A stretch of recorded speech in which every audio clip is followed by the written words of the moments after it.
Once again, welcome everyone in World of Chemistry. ગયા last સેશનની અંદર આપણે વાહકતા મિતિ અનુમાપનની શરૂઆત કરેલી. વાહકતા મિતિ એની અંદર વાહકતા એને રિલેટેડ થોડા ઘણા જે પદ હતા, અવરોધ, અવરોધકતા, વિશિષ્ટ વાહકતા. ત્યાર પછી કેમેસ્ટ્રી પ્રેક્ટિકલ્સમાં જે કદમાપક પૃથ્થકરણો, એ કદમાપક પૃથ્થકરણોની અંદર વાહકતા મિતિનો જે એપ્લિકેશન પોર્શન છે એને આપણે શરૂઆત કરી હતી. જનરલી એસિડ બેઝ ટાઇટ્રેશન જ હોય છે. જે કદમાપક પૃથ્થકરણનો અભ્યાસ આપણે કરીએ છીએ, ફિનોપ્થેલિન, મિથાઇલ, ઓરેન્જ, ઇડિયોક્લોમ, બ્લેક ટી જેવા ઇન્ડિકેટરની હાજરીમાં, તો એ જ ટાઇટ્રેશન છે. બટ એ ટાઇટ્રેશનને હવે કોઈ એક ઇલેક્ટ્રિકલ ઇન્સ્ટ્રુમેન્ટ વડે જોવાના છે. અને એની અંદર પહેલું ઇન્સ્ટ્રુમેન્ટ જે વાહકતા મીટર, જેને કંડક્ટોમીટર ઇંગ્લિશમાં કહેવામાં આવે છે, એની અંદર આજે એસિડ બેઝના મૂળભૂત પ્રકારો જે છે એની અંદર પ્રબળ એસિડ, નિર્બળ, આજે 5 કે 6 એના પ્રકાર છે. એની અંદર ગયા સેશનની અંદર પ્રબળ એસિડ અને નિર્બળ બેઝની આપણે વાત કરી હતી. એની અંદર જે રીતના ટાઇટ્રેશન પદ્ધતિ મેં તમને જણાવી હતી, બધી જ પદ્ધતિ, આ બધા જ ટાઇટ્રેશનની અંદર ઓલમોસ્ટ સેમ આવે છે બધાની અંદર. તો બધામાં માત્ર એક જ જગ્યાએ ડિફરન્સ આવે છે, અને એ છે ગ્રાફ. એ છે ગ્રાફ. તો બધા જ ટાઇટ્રેશનને દર્શાવવા માટે અલગ અલગ graphs are available in this particular electrochemistry. Why I am told electrochemistry? Because conductance or conductivity, it is ultimately part of electrochemistry. એની અંદર પણ આપણે વિદ્યુત રાસાયણિક કોષ અને વિદ્યુત વિભાજ્ય કોષનો ઉપયોગ કરીએ. ઇટ મીન્સ કે રાસાયણિક ઉર્જાનું વિદ્યુતમાં અને વિદ્યુત ઉર્જાનું રાસાયણિક ઉર્જામાં રૂપાંતરિત કરતા કોષ, એ બધાનો સમાવેશ વિદ્યુત રસાયણની અંદર થાય. That's why I am using the words electrochemistry to representing the conductivity. Okay, so let us start our another titration. It's a પ્રબળ acid and પ્રબળ base. This is our second titration. તો આને પણ આજે આપણે કમ્પ્લીટ કરી દઈશું, પ્રબળ એસિડ એન્ડ પ્રબળ base. Let S C. Yes, તો પ્રબળ એસિડ અને પ્રબળ બેઝ અનુમાપનને સમજવા માટે બહુ જ સર્વ સ્વીકૃત અને કેમેસ્ટ્રીની અંદર આપણે જેનો અવારનવાર ઉપયોગ કરીએ છીએ એવા બે એસિડ અને બેઝ. પ્રબળ એસિડ તરીકે આપણે લઈ લઈએ અહીંયા HCl, હાઇડ્રોક્લોરિક એસિડ, એન્ડ પ્રબળ બેઝ તરીકે આપણે અહીંયા લઈ શકીએ NaOH. It's a very strong acid or base two are there. પ્રબળ એસિડ અને પ્રબળ બેઝના મુખ્ય ઉદાહરણો હાઇડ્રોક્લોરિક એસિડ અને સોડિયમ હાઇડ્રોક્સાઇડ. હવે આ બે વચ્ચે જ્યારે રાસાયણિક પ્રક્રિયા કરવામાં આવે, સર્વ સ્વીકૃત આપણને બધાને ખબર છે, એસિડ અને બેઝ વચ્ચે કોઈ રાસાયણિક પ્રક્રિયા થાય એટલે અલ્ટિમેટલી આપણને સોલ્ટ પ્લસ વોટર એ મળે છે. તો let S C the chemical reaction. Here is HCl plus NaOH. reaction take place after the end of reaction પછી પોઝિટિવ નેગેટિવ. કેમેસ્ટ્રીનો જનરલ નિયમ, પોઝિટિવ જે છે આ બાજુના નેગેટિવ સાથે, આ બાજુનો નેગેટિવ આ બાજુના પોઝિટિવ સાથે જોડાઈને making another compounds like Na+ NCl negative, NaCl sodium chloride plus એક હાઇડ્રોજન અહીંયાથી માઇગ્રેટ થઈને અહીંયા આવી જશે. એક તો હતો જ, બીજો આવે, it means H2O, NaCl plus H2O. અહીંયા જે એસિડ અને બેઝ આપણે જે એક્ઝામ્પલ તરીકે લીધેલા છે, એ બે એસિડ અને બેઝ પ્રબળ.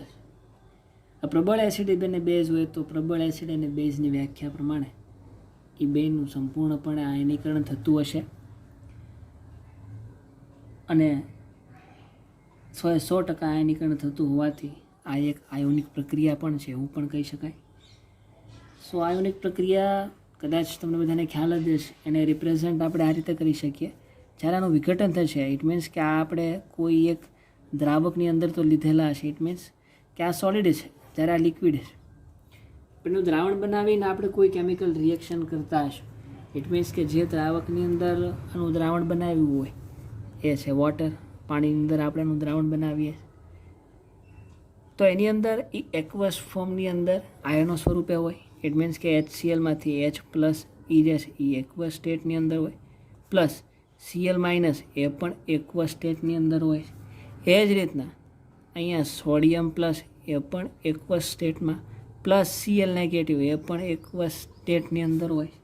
અને જ્યારે એની રાસાયણિક પ્રક્રિયા પૂરી થશે ત્યારે જે આપણને NaCl મળે એમાં Na plus plus Cl minus plus H2, આ તો પોતે લિક્વિડ છે જ, આ બધા પણ એક્વસ પોઝિશનની અંદર જ જોવા મળે. It means it's a ionic reaction. આ એક પ્રકારની આયોનિક રાસાયણિક પ્રક્રિયા છે એવું પણ આપણે આને કહી શકાય. સો આના માટે કોઈ એક ચોક્કસ પદ્ધતિ છે કેમેસ્ટ્રીની અંદર અનુમાપન કરવા માટે. કોઈ એક સ્વચ્છ બીકરની અંદર આપણે HClનું જલીય દ્રાવણ લઈ અને એની અંદર વિદ્યુત ધ્રુવ, જે આપણો વિદ્યુત ધ્રુવ વાહકતા મિતિ છે, એને મૂકી દઈ અને સાધનને જોડીએ. ઇટ મીન્સ કે જેમ આગળના એક્ઝામ્પલમાં મેં વાત કરી હતી, સે ફોર એક્ઝામ્પલ આ આપણું conductometer. Yes, I am sorry, unfortunately I can not put the image. હું ઇમેજ મૂકી શક્યો નથી, સોરી ફોર દેટ. કદાચ આની અંદર ટ્રાય કરીશ. ડિજિટલ કંડક્ટોમીટર ફોર એક્ઝામ્પલ, અહીંયા આ રીતના સ્વિચ આપેલી છે, ત્યાંથી આને પાછળ પ્લગઇન કરેલું. આપણી પાસે કોઈ એક સ્વચ્છ બીકર અને આ બીકરની અંદર આપણે HClનું દ્રાવણ ભરેલું છે, જલીય HCl, અને અહીંયાથી જે ઇલેક્ટ્રોડ્સ આવશે અથવા તો પાછળ પ્લગઇન કરેલા, આગળ પ્લગ કરેલું હોય એ ઇલેક્ટ્રોડ્સને આપણે આ સોલ્યુશનની અંદર ડીપ કરેલો છે, સમથિંગ લાઈક ધીસ. અને આની અંદર HClનું દ્રાવણ આ રીતના ભરેલું છે. આ ઇલેક્ટ્રોડ્સ વેરિયસ ધાતુના હોઈ શકે, જેની ચર્ચા આપણે આગળ ઓલરેડી કરી ચૂક્યા છીએ. So let us move on.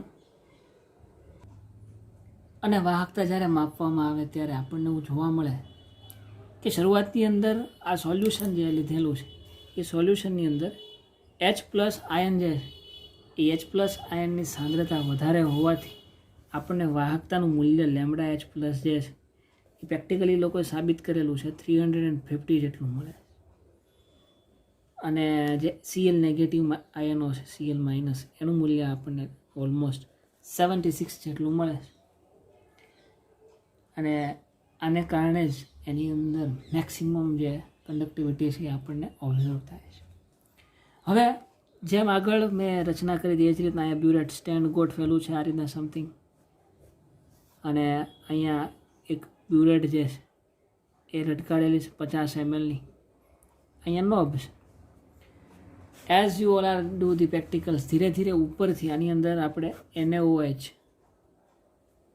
NaOHનું દ્રાવણ ભરેલું છે. હવે ધીરે ધીરે ઉપરથી NaOHના દ્રાવણને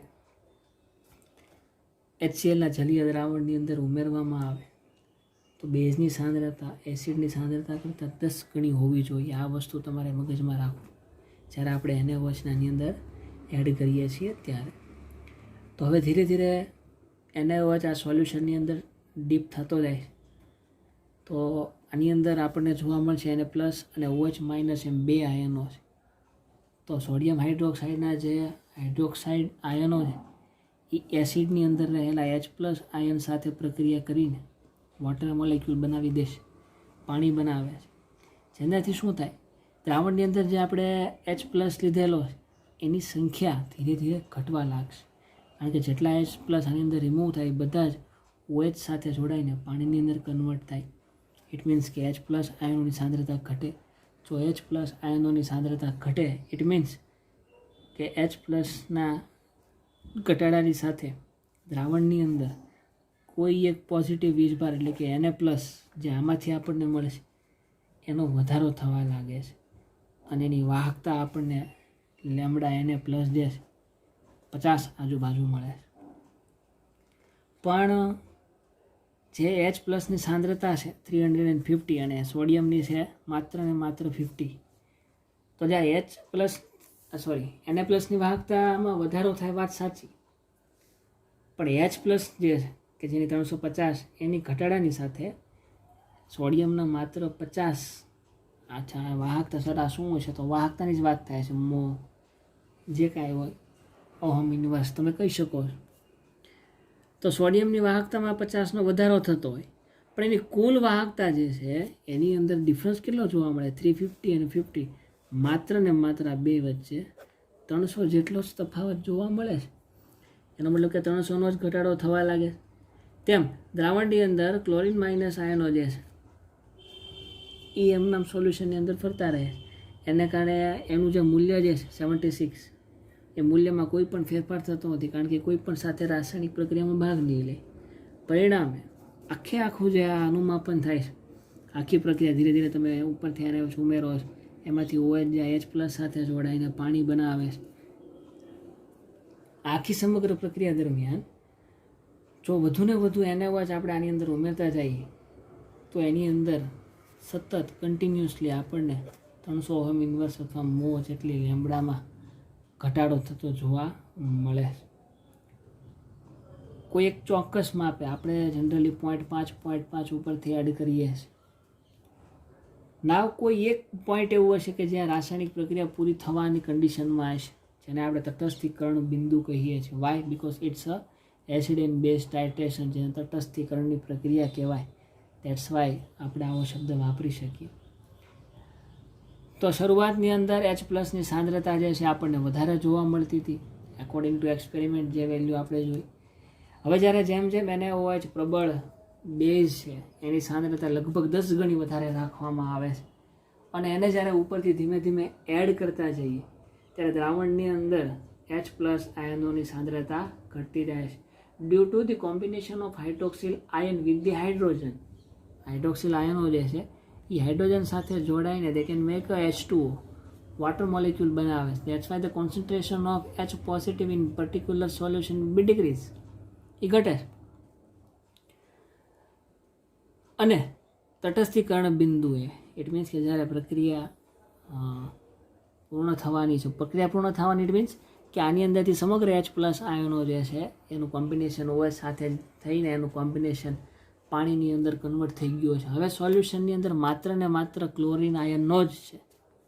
ઇટ મીન્સ આખું સોલ્યુશન હવે ઉપરથી NaOH આમાં ધીમે ધીમે વધારતા આ સોલ્યુશન હવે એસિડ ન રહેતા બેઝ થઈ ગયો છે. હવે જો વધારે એની અંદર પ્રમાણમાં બેઝ ઉમેરવામાં આવે, NaOH ઉમેરવામાં આવે, તેમ Na+, કારણ કે ઉપરથી Na+ તો આવે જ છે, NaOH, એમાંથી Na+ અને OH- આયન એની સંખ્યા હવે સોલ્યુશનની અંદર ધીમે ધીમે વધવા માંડે છે. તો કેટલી વધે છે? તો ત્યારનું એક્સપેરિમેન્ટ રેશિયો એવું કહે કે લેમ્બડા Na+ જે છે એની અંદર 50 અને હાઇડ્રોક્સિલ આયનો જે છે એની અંદર 198. આવી રીતના એની અંદર વધારો થતો જોવા મળે. કુલ ટોટલ બેને આપણે એડ કરી દઈએ તો ઓલમોસ્ટ લેમ્બડા ટોટલ 248 જેટલો વધારો આપણને સોલ્યુશનની અંદર વાહકતામાં વધારો થતો જોવા મળે. ઇટ મીન્સ કે સોલ્યુશનની અંદર હવે માત્ર ને માત્ર બેઝ છે, એસિડનું કોઈ પ્રમાણ એની અંદર જોવા મળતું નથી. સો આ એસિડ બેઝ એમાંય ખાસ કરીને પ્રબળ એસિડ ને પ્રબળ બેઝનો એક એક્સપેરિમેન્ટલ કોન્સેપ્ટ. પણ પ્રેક્ટિકલની અંદર આપણે એવું કહીએ છીએ કે રિઝલ્ટ ક્યાં સુધી લખવાના સર? તમે બધા મને એવું જનરલી પૂછો છો, તેનો જવાબ હું એવું આપું કે જેવો ગ્રાફ આપેલો હોય ત્યાં સુધી રીડિંગ લેવાના, જે રીતના હોય. પણ આની અંદર ગ્રાફ હવે આપણે ડિટરમાઇન કરવાનો છે after the C all this theories. આ આખી થિયરી જોયા પછી a very simple theory it is, I think so. તો એનો ગ્રાફ જો આપણે દોરવો હોય તો એઝ ઇટ ઇઝ આપણને બધાને ખબર છે કે ઉપરથી આપણે એને OH એડ કરીએ છીએ, નીચે HCl. ઇટ મીન્સ કે આની સાંદ્રતા આપણે ગોતવાની હશે, એને OHની ખબર હશે. તો આપણે જે ગ્રાફ દોરવાનો થશે એ વાહકતા, જેને આપણે C વડે દર્શાવીએ છીએ, એ વાહકતા અને NaOHના કદ, NaOHનું કદ એના વિરુદ્ધ દોરવામાં આવશે. This is X and this is Y. આ ગ્રાફ જે છે દોરવામાં આવે. સો હવે જરાક વિચારો છો, થિયરીની અંદર આપણે એવી વાત કરી કે શરૂઆતની અંદર સોલ્યુશનમાં એચ પ્લસ આયનોની સાંદ્રતા વધારે હોય, ઇટ મીન્સ કે એની વાહકતા જે છે આપણને મેક્સિમમ મળે, બરાબર. હવે એની વાહકતા જો આપણને મેક્સિમમ મળતી હોય, ઇટ મીન્સ કે અહીંયા હાઈ પોઈન્ટ ઉપર એની વાહકતા જોવા મળે છે, કારણ કે અહીંયા આ વાહકતા દર્શાવે છે વાય એક્સિસ. પછી બાય ધ ટાઈમ આ એચ પ્લસની સાંદ્રતા છે. By the time what happen, ઉપરથી જેમ જેમ NaOH ઉમેરતો જાય છે તેમ તેમ NaOHમાંનો જે હાઇડ્રોક્સિલ આયન છે એ એચ પ્લસ સાથે જોડાઈને વોટરની અંદર એને રૂપાંતર કરે, કન્વર્ટ કરે છે. ઇટ મીન્સ કે ધીરે ધીરે એની સાંદ્રતા હવે એચ પ્લસની સોલ્યુશનમાંથી ઘટતી જાય. તટસ્થીકરણ પોઈન્ટ, ઇટ મીન્સ કે અહીંયા કે જ્યારે NaOHનું લેવલ અને HClની અંદર રહેલા એચ પ્લસનું બે એક સરખા થઈ ગયા છે, ન્યુટ્રલ પ્રોસેસ છે, તટસ્થીકરણ આપણે કહીએ, ત્યાંથી જો વધારે પ્રમાણમાં બેઝ ઉમેરવામાં આવે તો હવે ધીરે ધીરે પાછી વાહકતામાં વધારો થતો જોવા મળે છે. કેટલો વધારો થતો જોવા મળે છે? તો કન્ટિન્યુઅસલી 248 અને એ ઘટાડો જોવા મળે છે એ ઓલમોસ્ટ 300 જેટલો ઘટાડો જોવા મળે છે. સો આ રીતના આપણને ગ્રાફ મળે. અહીંયા H પોઝિટિવ છે અને આ OH માઇનસ આયનોની બેઝિક. સો આ એસિડ અને બેઝ. પછી આ જે ઇન્ટરસેક્શન પોઈન્ટ છે, આ ગ્રાફને આપણે આમ લંબાવીએ, આ ગ્રાફને આમ લંબાવીએ, પછી આ જે મિડલ પોઈન્ટ જે છે એને આપણે હર હંમેશ નામ આપીએ છીએ V2, અને પછી આપણું જૂનું ને જાણીતું સમીકરણ N1V1 બરાબર N2V2, એની અંદર આ બધી જ વેલ્યુ મૂકીને HCl કે જેની સાંદ્રતા આપણને ખબર નથી એની સાંદ્રતા જે છે એ ગણવામાં આવે છે. સો this is the another titration of acid and base. Acid and base titration. Then now let us move on our next titration. Our next titration by the conductometry is the Nirbal acid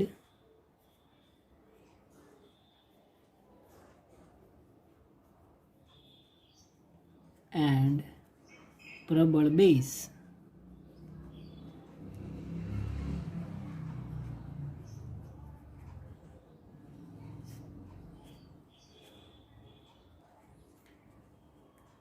Once again, ફરી એક વખત આ acid base અનુમાપન છે, પણ આની અંદર નિર્બળ acid અને પ્રબળ બેઝ લીધેલો છે. નિર્બળ એસિડ માટે પણ એક સર્વસ્વીકૃત એક્ઝામ્પલ આપણે હર હંમેશ આપીએ છીએ, અને એ છે એસિટિક એસિડ. આ નિર્બળ એસિડ. પ્રબળ base, it means strong base માટે તો NaOH. સો આ રીતે વીક એસિડ અને સ્ટ્રોંગ બેઝ, આ બે વચ્ચે જ્યારે રાસાયણિક પ્રક્રિયા થાય છે ત્યારે આ પણ એક આયનીકરણ પ્રક્રિયા છે. આની અંદર કંઈક આવું બને છે, acetic acid plus NaOH when reaction is take place. After that આની અંદર આપણને C3CO negative and H positive, આમાંથી Na પ્લસ OH માઇનસ, કેમિસ્ટ્રીના નિયમ પ્રમાણે પોઝિટિવ સાથે નેગેટિવ, નેગેટિવ સાથે પોઝિટિવ પ્રક્રિયા થઈને અહીંયા મળશે સોડિયમ એસિટેટ C3CONA પ્લસ આ H પ્લસ આની સાથે જોડાઈને we are getting here H2O water.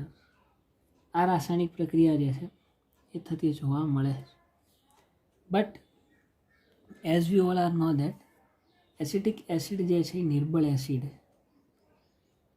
It means કે નિર્બળ એસિડ હોય તેનું આયનીકરણ જે છે એ અલ્પ પ્રમાણમાં થતું હોય છે, જ્યારે સોડિયમ હાઇડ્રોક્સાઇડ જે છે એ પ્રબળ બેઝ, ઇટ મીન્સ કે એનું 100% આયનીકરણ થતું હોય છે. એસિટિક એસિડ નિર્બળ એસિડ છે એનું આયનીકરણ ઓછું થાય, એટલે સાંદ્રતા જેમ જેમ ઓછી થતી જાય તેમ તેમ આયનીકરણ વધુ થતું જાય છે, અને પરિણામે વાહકતા જે છે વધતી જાય છે. આવું આપણે અનંત મંદતાનો જે કોન્સેપ્ટ ભણતા હતા, જેમાં આપણે લેમડા વિશે વાત કરી હતી. ઇટ મીન્સ કે તમે આ એસિટિક એસિડનું મોર એન્ડ મોર ડાયલ્યુશન કરતા જાઓ, વધારેમાં વધારે ડાયલ્યુશન કરો, ઇટ મીન્સ કે અતિશય મંદ બનાવો, તો એનું આયનીકરણ જે છે એ 100% થતું આપણને જોવા મળે છે. ફોર એક્ઝામ્પલ કે 100 ml 100 ml કોઈ દ્રાવક હોય એની અંદર કુલ 0.1 મોલર એસિટિક એસિડ જે છે એની વાહકતા કરતાં 100 ml એની અંદર રહેલા 0.01 મોલર એસિટિક એસિડ એની વાહકતા જે છે એ વધારે જોવા મળે છે. જેટલું વધારે ડાયલ્યુશન કરશો એટલું જ વધારે એનું આયનીકરણ થશે અને એટલા જ આયનો વધારે મૂવ થશે સોલ્યુશનની અંદર અને એની વાહકતા આપણને જે છે એ હાઈ જોવા મળે. ઇટ મીન્સ કે આનું ઇન્ફાઇનાઇટ ડાયલ્યુશન તમે મંદ કરો, અનંત મંદતા જે આપણે શરૂઆતના સેશનની અંદર વાત કરી એ કોન્સેપ્ટનો અહીંયા ઉપયોગ કર્યો છે. As you can C here 0.1 molar આના કમ્પેરિઝનની અંદર વધારે સાંદ્રતા છે, જ્યારે 0.01 આના કરતાં ઓછી સાંદ્રતા છે, છતાં પણ you can see the difference. આનું આયનીકરણ જે છે એ વધારે થાય છે અને એની વાહકતા પણ આપણને વધારે મળે, જ્યારે આનું આયનીકરણ જે એ ઓછું થાય અને એની વાહકતા એ પણ આપણને એઝ કમ્પેર ધીસ સોલ્યુશન ઓછી મળે. પણ this is the first part. આપણે એસિડની વાત કરી. Now focus on the NaOH. It's a strong base. બીજું કે પ્રબળ એસિડ અને નિર્બળ એસિડ એનું આયનીકરણ જે છે એ ઘણું જ ઓછું હોવાથી શરૂઆતમાં વાહકતા ઓછી હોય. આ એક point you have to remember, કારણ કે અહીંયા વીક એસિડની વાત આવી એટલે હું કહું, કારણ કે અત્યાર સુધી આપણે સ્ટ્રોંગ એસિડના જ એક્ઝામ્પલ લીધેલા છે. તો સ્ટ્રોંગ પ્રબળ એસિડ અને નિર્બળ એસિડની જો વાત કરવી હોય તો પ્રબળ એસિડની સાપેક્ષમાં નિર્બળ એસિડનું આયનીકરણ જે છે એ બહુ ઓછું થાય છે, કારણ કે એનું આયનીકરણ 100% થવાનું, આનું તો થવાનું જ નથી. તો આનું આયનીકરણ કરવા માટે એને વધારે ડાયલ્યુટ કરવું પડે. જ્યારે ઓળું તો અલ્ટિમેટલી ડાયલ્યુટ જ થઈ જ જશે 100% HCl પ્રબળ એસિડ. ત્યારે તો આવો કોન્સેપ્ટ હોય, ઇટ મીન્સ કે વધારે ઓછો, ત્યારે વાહકતા પ્રમાણમાં ઓછી હોય. કોની? સ્ટ્રોંગની હોય નહીં. આગળ જ વધીએ કે હવે જ્યારે બ્યુરેટની અંદર એઝ ઇટ ઇઝ કંડક્ટોમીટરનું ઇન્સ્ટ્રુમેન્ટ એની અંદર એક સોલ્યુશન ભરેલું છે, એની અંદર આપણે વિદ્યુત રૂ જે છે એને ડીપ કરેલો છે. One second, this is conductometer, digital display, અને અહીંયા પ્લગ ઇન કરેલો છે આ રીતના સમથિંગ.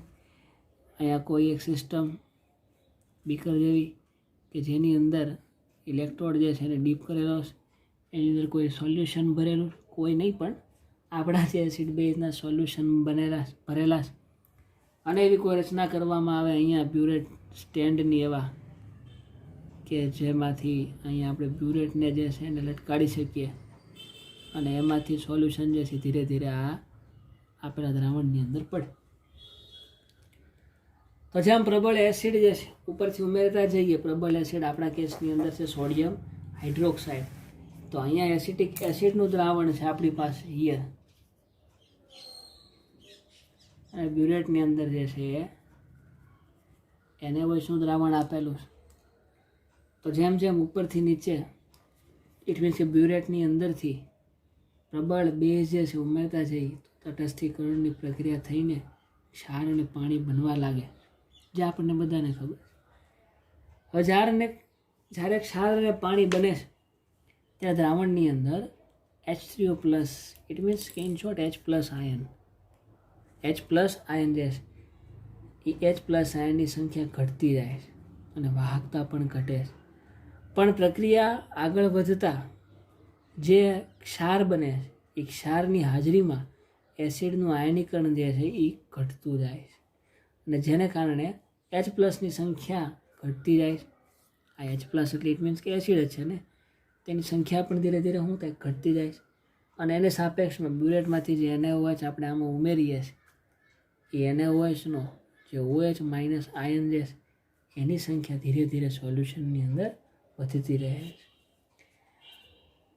ઇટ મીન્સ તો આપણને કેવું જોવા મળશે? કોઈ એક ચોક્કસ સ્પેસિફિક ગ્રાફ જોવા નહીં મળે. ઇટ મીન્સ કે અલ્પદ્રાવ્ય છે તો આમાંથી H+ રિમૂવ થશે, H3O+ બનશે, પછી એમાંથી વળી પાછું એ સોલ્યુશન પ્રક્રિયા કરીને OH માઇનસ આની અંદર આવશે. એ બધાની દરમિયાન જે આપણને વાહકતા જોવા મળશે આ ઇન્સ્ટ્રુમેન્ટની અંદર થોડી વારે વધવા લાગે છે એવું આપણને ઓબ્ઝર્વ થાય છે. અને સંપૂર્ણ તટસ્થીકરણ થઈ ગયા પછી જો એને OH આની અંદર વધારે ઉમેરીએ તો એને પ્લસ અને OH માઇનસની સંખ્યા દ્રાવણમાં વધારે પ્રમાણમાં વધતી જાય છે. આથી વાહકતામાં પણ વધારો થતો જોવા મળે છે. આમ શરૂઆતમાં વાહકતા ઓછી, થોડો ઘટાડો અને ત્યારબાદ ધીમે ધીમે વધારો અને તટસ્થ થયા પછી વાહકતાની અંદર બહુ જ વધારે ઝડપથી થતો વધારો જોવા મળે છે. આવો કંઈક આ પદ્ધતિ જે છે એનો કોન્સેપ્ટ છે. એનો જો ગ્રાફની હું વાત કરું તો થોડો કોમ્પ્લિકેટેડ છે. તો જે પહેલાં આપણે વાત કરી હતી કે કોન્સન્ટ્રેશન જેનું અલગ અલગ લેવામાં આવે, ઇટ મીન્સ કે વધારે તમે ડાયલ્યુશન કરો તો એની અંદર આપણને વધારે આયનીકરણ થતું જોવા મળે. ઇટ મીન્સ વધારે કંડક્ટન્સ જોવા મળે. અહીંયા વોલ્યુમ આવશે એને હોય જ. તો આપણી પાસે બે સોલ્યુશન હતા. શરૂઆતમાં વાત કરી 0.1 નોર્મલ અને 0.01 normal, both are acetic acid. પણ આની વાહકતાનું મૂલ્ય જે છે એ આપણને વધારે આવતું જોવા મળે છે, કારણ કે એનું ડાયલ્યુશન જે છે એ ઓછું થયેલું હોય છે. ઇટ મીન્સ કે આવા કોઈ બે ગ્રાફ થોડી વારે વાહકતા જે વધે છે, આ 0.1 નોર્મલ અને 0.01 નોર્મલ, એનો ગ્રાફ આપણને આવું કંઈક મળે કે શરૂઆતની અંદર તો કાંઈક કોન્સન્ટ્રેશન નહોતું, પછી ધીમે ધીમે H+ની સાંદ્રતા જે છે સોલ્યુશનમાં ધીરે ધીરે વધી અને ત્યાર પછી સોલ્યુશનની અંદર માત્ર ને માત્ર NaOH જ હોવાથી ઉપરથી જો વધારે પ્રમાણમાં NaOH નાખીએ તો એની અંદર કંઈક આવી કસોટી કંઈક આવું અવલોકન જોવા મળે. અને આની અંદર you can see the conductivity of 0.1 normal acetic acid, 0.1 normal acetic acid કે જેનું કોન્સન્ટ્રેશન 0.1 કરતાં ઓછું છે તેની વધારે આપણને જોવા મળે. સો ધીસ ઇઝ ધી નિર્બળ એસિડ એન્ડ પ્રબળ base titration. So at present session આપણે નિર્બળ એસિડ અને પ્રબળ બેઝ અને નિર્બળ એસિડ નિર્બળ બેઝ અને અતિ નિર્બળ એસિડ અને પ્રબળ આ બે જે ટાઇટ્રેશન છે એ બેને હું તમારા હોમવર્કની અંદર આપું છું. Very simple titrations are there. I'll provide you soft copy of this unit. એની અંદર જો કોઈને ન સમજાય તો મને પૂછી શકે. જેમ આગળના આપણે જે અનુમાપન છે પ્રબળ એસિડ નિર્બળ બેઝ, પ્રબળ એસિડ પ્રબળ બેઝ, નિર્બળ એસિડ અને પ્રબળ બેઝ, સેમ કોન્સેપ્ટ જે એની અંદર ઉપયોગ થાય એ જ કોન્સેપ્ટનો ઉપયોગ બાકીના બે ટાઇટ્રેશનની અંદર થતો જોવા મળે છે. પણ છેલ્લું જે ટાઇટ્રેશન છે પ્રબળ એસિડ પ્લસ નિર્બળ એસિડ એના મિશ્રણ એનું પ્રબળ બેઝ વડે અનુમાપન એ already you can do the perform in BSc semester 1 probably if I am not forgetting. જો હું ભૂલતો ન હો તો આ પ્રેક્ટિકલ તમે લોકો સેમ 1ની અંદર ઓલરેડી કરીને આવો છો. ત્યાં તમને કોઈ પણ બે પદાર્થનું મિશ્રણ આપેલું હોય અને બે વખત એની અંદર ટાઇટ્રેશન જે છે એ કરવાના થતા હોય છે. So I think it is not big deal for you, so it is also in your homework. Soft copy જોયા પછી if anybody have any doubts, લગભગ વાંચ્યા પછી કોઈ ડાઉટ્સ આવશે જ નહીં, કારણ કે બહુ જ સરળ ટોપિક છે અને સ્કોરિંગ પણ છે. Okay, so done it with your self. After the કન્ડક્ટિવિટીને આપણે અહીંયા પૂર્ણ કર્યું. હવે એક નેક્સ્ટ ટોપિક જે એ જ યુનિટમાંથી એ છે કલરીમેટ્રી. ગુજરાતીમાં એને રંગમિતિ કહેવામાં આવે. જો કે આ ટોપિક તો અલ્ટિમેટલી ફોટોકેમેસ્ટ્રી, પ્રકાશ રસાયણ શાસ્ત્ર જેને કહેવાય, પ્રકાશ રસાયણ શાસ્ત્ર એની સાથે જોડાયેલો છે અલ્ટિમેટલી તો. અને પ્રકાશ રસાયણ જે છે એ ડાયરેક્ટલી ફિઝિકલ કેમેસ્ટ્રી એની સાથે સુસંગતતા ધરાવે છે. તો આપણે એવું કહી શકીએ કે ફોટોકેમિસ્ટ્રી અથવા તો પ્રકાશ રસાયણશાસ્ત્ર જે એ ફિઝિકલ કેમિસ્ટ્રીની એક બ્રાન્ચ છે, જેની અંદર પ્રકાશ હોય એટલે ત્યાં દ્રશ્ય અને અદૃશ્ય વિકિરણો જે છે એની હાજરીમાં જે રાસાયણિક પ્રક્રિયાઓ એ થતી હોય, જેને આપણે ફોટોસિન્થેટિક રિએક્શન કહીએ છીએ, પ્રકાશની હાજરીમાં થતી પ્રક્રિયાઓ, એનો જનરલી અભ્યાસ એની અંદર કરવામાં આવે છે. ખરેખર તો પારજાંબલી અને દૃશ્યમાન વિકિરણો જે છે એ વિદ્યુત ચુંબકીય તરંગો છે, અને આ વિદ્યુત ચુંબકીય તરંગો જે છે એના દ્વારા પ્રાપ્ત થતા વિકિરણોને ઉત્સર્જિત શક્તિ તરીકે પણ ઓળખવામાં આવે છે. This is the one term to start the colorimetry. ઉત્સર્જન શક્તિ, ઉત્સર્જિત એનર્જી, દેન વિદ્યુત ચુંબકીય તરંગો છે, દ્રશ્યમાન એન્ડ યુવી એન્ડ વિઝિબલ. તમારી ભાષામાં તમે સ્પેક્ટ્રોસ્કોપી ભણતા હશો, એની અંદર યુવી એન્ડ વિઝિબલ સ્પેક્ટ્રોસ્કોપી તમે લોકો ભણીને આવો છો. પારજાંબલી દ્રશ્યમાન વિભાગ એની વાત થાય. બીજું, આ જે પર્ટિક્યુલર એનર્જી જે છે એ એનર્જી એ તરંગ લંબાઈ તેમજ પદાર્થના દ્રવ્યો ઉપર આધારિત હોય છે. ઇટ મીન્સ કે એની ઇફેક્ટ જે છે દ્રવ્યની અને તરંગ લંબાઈ પર આધારિત છે. It is a depending on the wavelength, એવું આપણે કહી શકીએ, અથવા વેવલેન્થ એન્ડ મેટર, જે દ્રવ્ય આપણે લીધેલું છે એ દ્રવ્ય. હવે જે આ ફોટોસિન્થેસિસ, ફોટો ઇલેક્ટ્રિક, શરૂઆતમાં તો ફોટો ઇલેક્ટ્રિક ઇફેક્ટ જ, યસ, બટ ઓબ્વિયસલી એની પછી આ બધી જે રિએક્શન જે એ પ્રકાશની હાજરીમાં થાય છે, એનો કોન્સેપ્ટ નવો શરૂ થયો. સો આપણી જે કેમેસ્ટ્રી છે એની અંદર જે રાસાયણિક પ્રક્રિયાઓ, એ રાસાયણિક પ્રક્રિયામાં સૌથી વધારે દૃશ્યમાન વિકિરણો જે છે, દૃશ્યમાન વિકિરણો એની અસર બહુ મહત્ત્વની છે. દૃશ્યમાન જે આપણે જોઈ શકીએ, વિઝિબલ જે આ અસરને પ્રકાશ રસાયણ તરીકે ઓળખવામાં આવે છે અલ્ટિમેટલી. ટૂંકમાં બીજું કેવું હોય કે ભાઈ પ્રકાશ રસાયણ શાસ્ત્ર એટલે શું? ઇફ somebody ask, તો પ્રકાશ રસાયણ શાસ્ત્ર એટલે કે વિકિરણથી રાસાયણિક પ્રક્રિયાનો અભ્યાસ, જે મેં શરૂઆત જ ત્યાંથી કરી. પ્રકાશની મદદથી જે રાસાયણિક પ્રક્રિયાઓનો અભ્યાસ કરવામાં આવે એની અંદર મુખ્યત્વે આપણે વેગ, જે આપણે અલ્ટિમેટલી રેટ કોન્સ્ટન્ટ આપણે ગોતીએ છીએ રાસાયણિક ગતિ ઉપરથી, તે પણ પ્રકાશ રસાયણની અંદર આવે, આનો ઉપયોગ કરીને એ ગોતી શકીએ. બીજું, ઓર્ગેનિક કેમેસ્ટ્રીની અંદર તમે કોઈ રાસાયણિક પ્રક્રિયા થાય, એક અથવા એક કરતાં વધારે સ્ટેપની અંદર રાસાયણિક પ્રક્રિયા પૂરી થાય, ઇટ મીન્સ કે ખબર કેમ પડે તો તમે એ ઓર્ગેનિક રાસાયણિક પ્રક્રિયા જે છે એની ક્રિયાવિધિ કોઈ સ્પેશિયલ આપેલી હોય, એ ક્રિયાવિધિનો પણ અભ્યાસ પ્રકાશ રસાયણ શાસ્ત્ર વડે કરી શકાય છે. બીજું, પ્રકાશની હાજરીમાં થતી પ્રક્રિયા, ઇટ મીન્સ કે આપણને મગજમાં એવો ખ્યાલ આવે કોઈ પદાર્થ આપણે આપેલો છે અને એ પદાર્થ ઉપર કોઈ લાઇટ સોર્સ આ રીતના કે જેમાંથી લાઇટના તરંગો આ રીતના મળે છે, એ લાઇટને આની ઉપર આપાત કરી અને કંઈક એના બિહેવિયરમાં ચેન્જ થાય છે, અથવા તો કોઈ બે મેટર આપેલા હોય એન્ડ બી, એની પર આવી રીતના પ્રકાશની હાજરીમાં પ્રક્રિયા થવાથી કોઈ પદાર્થ સી આપણને મળે છે, એનો અભ્યાસ કરવામાં આવે છે. સો આ લાઇટ સોર્સ તરીકે કોઈ પણ લાઇટ્સ હોઈ શકે, આપણી પાસે છે જ visible, ultraviolet, X ray, alpha, beta, gamma કિરણો, આ બધા જ કિરણો આપાત કરવાથી, કોઈ પણ પદાર્થ ઉપર આપાત કરવાથી કોઈ રાસાયણિક પ્રક્રિયા તો થાય જ છે. પણ અકોર્ડિંગ ટુ ફોટોકેમિસ્ટ્રી, પ્રકાશ રસાયણ શાસ્ત્રની દ્રષ્ટિએ,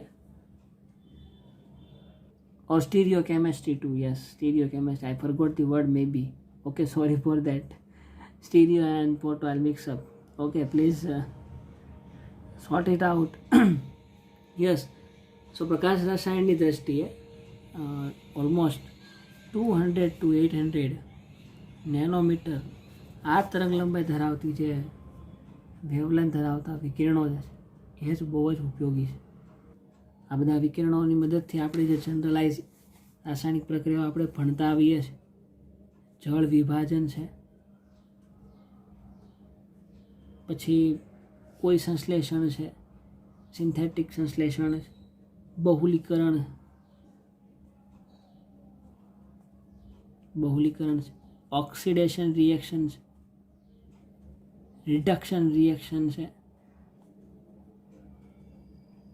ચેઇન રિએક્શન છે, કોઈ પણ જે પોલિમરની અંદર આવે છે, ચેઇન રિએક્શન્સ જેને સાંકળ પ્રક્રિયાઓ એવી કહેવાય. આઇસોમેરિઝમ, યસ, પ્રકાશ રસાયણની અંદર આઇસોમેરિઝમ જે આઇસોમેરિઝમ, આ બધી જ ઘટનાઓ જે છે એ બધી જ ઘટનાઓને આપણે પ્રકાશ રસાયણશાસ્ત્ર અથવા તો પ્રકાશીય વિકિરણોની મદદથી થઈ શકે છે. તો આ પ્રકાશ રસાયણ બહુ જ એક આગવું મહત્ત્વ જે છે એ ધરાવે છે આપણા કેમેસ્ટ્રીની અંદર. કેમેસ્ટ્રીની અંદર જનરલી બે રીતે રિએક્શન થઈ શકે છે. એક તો આ ભાગ આપણે ભણીએ છીએ એ જ પહેલો ફોટોસિન્થેસિસ, પ્રકાશ રસાયણશાસ્ત્ર એક એ છે, પ્રકાશની હાજરીમાં થતી રિએક્શન. અને બીજી રાસાયણિક પ્રક્રિયા જે છે એ ઉર્જા, ગરમી આપવાથી, for example we have A+B, એમાંથી રાસાયણિક પ્રક્રિયા માત્રને ગરમ કરવાથી આપણને C+D નિપજ મળતી હોય તો આ રીતે પણ આપણે રાસાયણિક પ્રક્રિયા જે છે એ કરી શકીએ છીએ. પણ જે આ પ્રકાશીય રાસાયણિક પ્રક્રિયા છે અને આ ઉષ્મીય રાસાયણિક પ્રક્રિયા છે એ બે પ્રક્રિયાઓ વચ્ચે થોડું ઘણું અંતર આપણને જોવા મળે છે. ઇટ મીન્સ તફાવત જોવા મળે છે. પ્રકાશની ગેરહાજરીમાં ઉષ્માની મદદથી જે રાસાયણિક પ્રક્રિયાઓ થાય છે એ બધી જ પ્રક્રિયાઓને આપણે ડાર્ક રિએક્શન તરીકે આપણે ઓળખીએ છીએ. અને during this particular chemical reaction જે શક્તિ ઉત્સર્જન થાય છે એ શક્તિના ઉત્સર્જનની અંદર આપણને ધન અથવા તો ઋણ મૂલ્ય મળે છે. એની અંદર કાં પોઝિટિવ કાં નેગેટિવ અકોર્ડિંગ ટુ થર્મોડાયનેમિક્સ એની અંદર આપણે એ વાતો કરીએ છીએ. ઉષ્માની અંદર થતો ફેરફાર જે છે પોઝિટિવ અથવા તો નેગેટિવ હોય છે. એવી so many reactions are there, ઘણી બધી, જેમ કે ઓક્સિજન જે છે એમાંથી ઓઝોન બનવું, એન્થ્રેસિનનું બહુલીકરણની પ્રક્રિયા, એમોનિયાના વિઘટનની, પછી પ્રકાશ સંશ્લેષણ, આ બધી જ પ્રક્રિયાઓ છે એના એક્ઝામ્પલ. આ બધી પ્રક્રિયાઓ જે છે એની અંદર વિકિરણની શક્તિ જે છે એ નિપજમાંથી જે મુક્ત શક્તિ થાય છે એના રિઝલ્ટિંગ તરીકે આપણને કામ આપે છે. અને જો આખી રાસાયણિક પ્રક્રિયા દરમિયાન કોઈ પ્રકાશ રાસાયણિક પ્રક્રિયા હોય જેને આપણે જનરલી HMU, ઇટ મીન્સ કે આ પ્રકાશની હાજરીમાં થતી પ્રક્રિયા એવું કહીએ, અને જો એ રાસાયણિક પ્રક્રિયા પ્રતિવર્તી હોય, it means forward and backward ડિરેક્શનની અંદર પણ હોય, તો પ્રકાશ જે છે એ રાસાયણિક સંતુલનની અંદર છે એવું આપણે કહી શકીએ છીએ. સો આવી ઘણી બધી જ વસ્તુઓ જે છે એને લીધે આ પ્રકાશ રસાયણશાસ્ત્ર એક, જેમ મેં આગળ કીધું એમ, બહુ જ ઇમ્પોર્ટન્ટ છે. આ વસ્તુઓને બહુ જ વધારે અને સરળતાથી આપણી સમક્ષ લાવવા માટે ઘણા બધા વૈજ્ઞાનિકોએ કામ કરેલું છે. એની અંદર પહેલાં બે મહત્ત્વના સાયન્ટિસ્ટો, ગ્રોથસ અને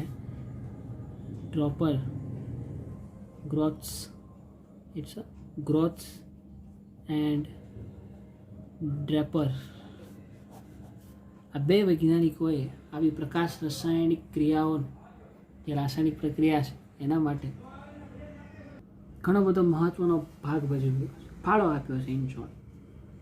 સો આ વૈજ્ઞાનિકોનું કહેવું શું છે કે જ્યારે કોઈ પ્રકાશ છે કોઈ પદાર્થ પર આપાત થાય છે ત્યારે તેની અંદર એના ગુણધર્મોમાં જે ચેન્જીસ જોવા મળે છે અને કોઈ રાસાયણિક પ્રક્રિયા થાય છે એટ ધેટ મોમેન્ટ એની અંદર કયા કયા લાક્ષણિક ગુણધર્મો જોવા મળે છે એનો વિસ્તૃત અભ્યાસ છે એની માહિતી શરૂઆતમાં આ ગ્રોથ્સ એન્ડ ડ્રેપર નામના વૈજ્ઞાનિકે આપણને આપેલી. એકોર્ડિંગ ટુ બોથ, આ બે વૈજ્ઞાનિકોના મત અનુસાર કે જ્યારે આવી કોઈ રાસાયણિક પ્રક્રિયા થાય છે, પ્રકાશ રાસાયણિક પ્રક્રિયા, અને એની અંદર ભાગ લેતા પ્રક્રિયકોના અણુઓ ઉપર જ્યારે કોઈ લાઇટ પ્રકાશ આપાત થાય છે એની તીવ્રતા, ફોર એક્ઝામ્પલ માની લો કે I0 છે, આપાત થતા પ્રકાશની તીવ્રતા I0 છે. લખતા જઈએ આપાત થતા પ્રકાશની તીવ્રતા. કોઈ પ્રકાશ આપાત થતો હશે, for example this is A H mu, it means કે લાઇટ, એમાંથી આપણે પ્રોડક્ટ નિપજ મળે. તો આ લાઇટ જ્યારે આની ઉપર આપાત થશે ત્યારની તીવ્રતા એની I0 છે. બીજું એવું જોવા મળશે એના પરથી અમુક પ્રકાશના તરંગો જે છે રિટર્ન આવતા હશે, પરત આવતા હશે, એકોર્ડિંગ ટુ રુથરફોર્ડ. એને જ્યારે આવી રીતના સોનાની વરખ એમાંથી આલ્ફા પાર્ટિકલને પસાર કર્યા હતા ત્યારે અમુક કિરણો બહાર નીકળી ગયા હતા, અમુક આવી રીતના માર્ગમાંથી ફંટાઈ ગયા હતા, અને અમુક કિરણો જે છે આ રીતના પાછા રિટર્ન આવ્યા હતા. બરાબર, જેને પરાવર્તન કહેવાય. તો એ પરાવર્તન જે આમાંથી પ્રકાશ ઇમિટ થાય છે, મુક્ત થાય છે, એની તીવ્રતાને એણે IR વડે દર્શાવ્યું, જેને કીધું પરાવર્તિત પ્રકાશની તીવ્રતા. પછી અમુક પ્રકાશ જે છે આ પદાર્થ પોતે શોષી પણ લેતો હોય છે, એટલે એને શોષણ પામતા પ્રકાશની તીવ્રતા એવું નામ આપ્યું. અને it can be represent like IA, it means adsorption, શોષણ પામતા પ્રકાશની તીવ્રતા IA તરીકે ઓળખાય. અને નિર્ગમન પામતો પ્રકાશ કે જે એમાંથી બહાર નીકળી જતો હશે અથવા તો માર્ગમાંથી ફંટાય એવો નિર્ગમન, એના માટે ટ્રાન્સમિટન્સ IT, નિર્ગમન પામતા પ્રકાશની તીવ્રતા. આવી બધી ટર્મ્સ સાથે આપણને રૂબરૂ કરાવ્યા છે. અને એક સમીકરણ આપેલું છે, I0 ઇઝ ઇક્વલ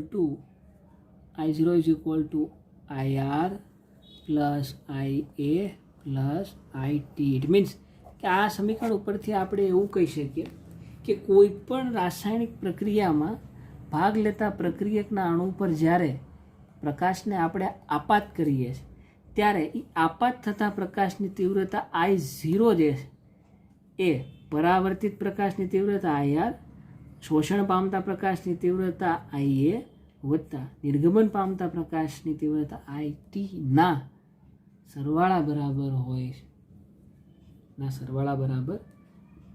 હોય છે. આ સમીકરણ અથવા તો આ જે સ્ટેટમેન્ટ છે તેને ગ્રોથ-ડ્રેપર નિયમ તરીકે ઓળખવામાં આવે છે. બીજું એણે એવું કીધેલું છે કે જે આ I0 જે છે આપાત પ્રકાશની તીવ્રતા, એનું મૂલ્ય મુખ્ય 3 બાબતો ઉપર આધાર રાખે છે. એક, આપણે જે વિકિરણ લીધેલું છે એ વિકિરણની તરંગ લંબાઈ ઉપર એક તો આધાર રાખે છે, કયા વેવલેન્થની લાઇટ આપણે એની ઉપર આપાત કરીએ એના ઉપર. બીજું જે આપણે જે સેમ્પલિંગ લીધેલો, જે પદાર્થ લીધેલો એ પદાર્થની જાત, ઇટ મીન્સ કે પદાર્થનું બેકગ્રાઉન્ડ, જાત અથવા એના પ્રમાણ ઉપર પણ આધાર રાખે, કેટલા પ્રમાણમાં આપણે સેમ્પલિંગ ત્યાં લીધેલું. અને છેલ્લો પોઈન્ટ જે એ પદાર્થ જે આપણે ઓબ્ઝર્વેશન અથવા સેમ્પલિંગ માટે લીધેલો છે એ પદાર્થની જાડાઈ કેટલી છે તેના પર પણ આધાર રાખે છે. સો ધીસ ઇઝ ધી ગ્રોથ-ડ્રેપર લો. આ ગ્રોથ-ડ્રેપર લો જ્યારે કોઈ રાસાયણિક પ્રક્રિયા પ્રકાશની હાજરીમાં થતી હોય, at that moment what happen, એને બહુ સરળતાથી સમજાવવા માટેનો એક પ્રયાસ. ત્યારબાદ બીજા 2 વૈજ્ઞાનિકો પણ છે, લેમ્બર્ટ અને બેયર. એમણે જે આપણને માહિતી આપેલી છે કોઈ રાસાયણિક પ્રક્રિયા ઉપર જ્યારે લાઇટ આપાત થાય એટ ધેટ મોમેન્ટ ત્યાં શું ઘટે, જે રાસાયણિક પ્રક્રિયા થતી હોય એમની લાક્ષણિક ગુણધર્મો ફેરફાર થતો આપણને જોવા મળે છે, તેને હવે આપણે નેક્સ્ટ સેશનની અંદર જોશું. આજના સેશનને આપણે અહીંયા અટકાવીએ. We will meet in next session. Till then, keep reading and be safe. Thank you.